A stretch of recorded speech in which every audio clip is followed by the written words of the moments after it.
This is going to be your extra credit assignment for the semester. And it's going to involve 3 questions. But before we get to the 3 questions, here's all the background information that you need. Your extra credit is going to require that you have a basic understanding of what if means. Now, all of these are going to be 3 different meanings. If you put the word only in front of the word if, it changes what if means. And if you put the words if and only in front of the words if, it changes what the word means in a totally different way. So this is actually way more complicated than you think. If by itself, without the words only or if and only in front of it, is talking about something that is possibly sufficient. Sufficient means something that is enough. So let's think about that. If we had the statement if z, then y, you're saying that z is sufficient or enough for y. So if we had the sentence, for example, that if it's going to rain, then you should take the umbrella. If it's going to rain, then you should take an umbrella. The fact that it's going to rain is enough for it to be the case that you should take an umbrella. So that's what we mean when we use the word if in this conditional way. A very simple conditional sentence says if something, then another thing. The thing that goes first, that condition that needs to be satisfied, is called the antecedent. And the consequent is what you get as a consequence when that antecedent is satisfied. So here's an example. If it's going to rain, then I'm going to take an umbrella. Now, let's zoom out a little bit. Here's a thought, it's going to rain. Here's a thought, I'm going to take an umbrella. These 2 things are things in somebody's head. Sometimes you think that you're going to take an umbrella. It might be because it's super sunny. It might be because it's raining cats and dogs. So there might be different reasons to take an umbrella. Like maybe you're having a wedding on the beach and you want an umbrella. Here's another thought in somebody's head, it's going to rain. There's different times you're going to actually think that. But sometimes those 2 thoughts in your head are related. They're related in the following way. You might think, if it's going to rain, then I'll take an umbrella. In this statement, there is an inference from one idea that it's going to rain to the other idea that you should take an umbrella. Sometimes those thoughts are not connected, but sometimes they are. So here is a basic conditional statement. If it's going to rain, then you should take an umbrella. There's a ton of assumptions here, okay? Yeah, like you don't want to get wet. Because if you wanted to get wet, then the fact that it's going to rain does not mean that we should infer that you should take an umbrella. It's not true that you should take an umbrella just because it's going to rain if you want to get wet. But put those assumptions aside. Here is a basic conditional statement. If something, then another thing.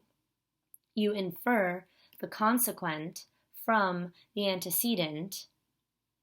The antecedent is sufficient for the consequent.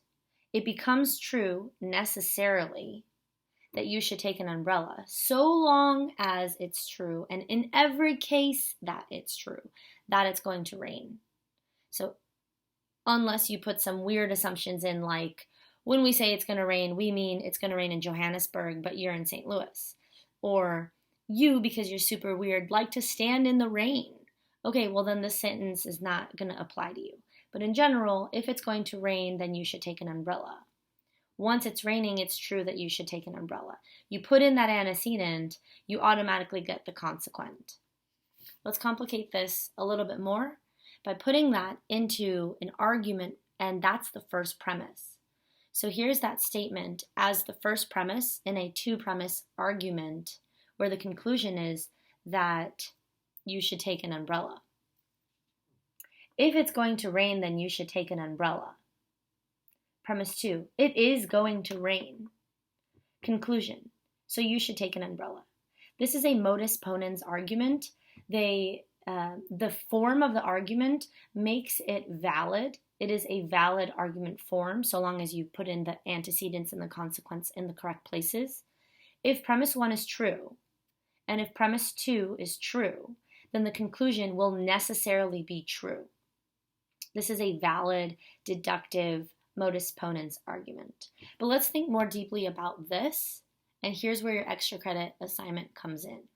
It comes in when we're trying to figure out if somebody has good evidence, if they have a good reason, if they put premises in their argument that really does support the conclusion it's supposed to support. So, here's what we're asking. What is somebody's evidence? And is it good evidence? What is the reason why somebody draws the conclusion they draw? And is that a good reason? In other words, is it a good reason? Well, what's the case? The case is Jack and Jill. Here we go again with Jack and Jill. So, here's Jack's argument. If you could open up Jack's brain, he's going to take an umbrella. And you know what? Jill, if we can open her up, she has the same conclusion. Jack and Jill are both going to take an umbrella. Jack and Jill are both going to take an umbrella because they both think it's going to rain. And here's the question that we're asking. What is the evidence that they're using to make the judgment that they should take an umbrella? And here's the other part. Is that a good reason? Do they have a good reason? So here we have Jack and here we have Jill. Jack looks at his weather app and he thinks, oh, the weather app says it's going to rain, so it's going to rain. Since it's going to rain, I'm going to take an umbrella, and then he takes an umbrella. But Jill, on the other hand, has a dream that it's going to rain, and because of her dream, she draws the conclusion that it is going to rain. And so since she thinks it's going to rain, she draws the conclusion that she is going to take an umbrella. Now here's what I want to know. I want to know, do you think that they have equally good arguments? Do you think that they have equally good evidence in favor of the conclusion they draw? Do they both have good reasons? Or is Jack's reasoning good, whereas Jill's is bad? Or is Jill's good, but Jack's is bad? Maybe they're both bad. Maybe Jack shouldn't be relying on his weather app because the weather app is wrong, and so that makes it a bad argument. Maybe Jack should be using his weather app. I mean, he's using science and stuff, so he's got a good reasoning. Maybe Jill is really clairvoyant and is in touch with the spirits, so every time she has a dream, it really does come true, and so for her, seeing something in a dream is really good evidence, but maybe we're in the Western world and we put no weight on your dream, so maybe she has a bad reason. Here is your extra credit assignment. I want to know what you think. But first, I want to know that you understand what a bad reason is. So I hope you watch the What Are Bad Reasons video first. And then, after you answer that, that'll be question number 1. You have 2 more questions in general, but I'm going to ask you to explain yourself. Here's the assignment. Question number 1, what is a bad reason in general? Question number 2, does Jack have a bad reason for taking an umbrella? Why or why not? So not just saying yes or no, but explain why. Defend yourself. Question number 3, does Jill have a bad reason for taking an umbrella? Why or why not? Don't just say yes she does, no she doesn't, but explain why.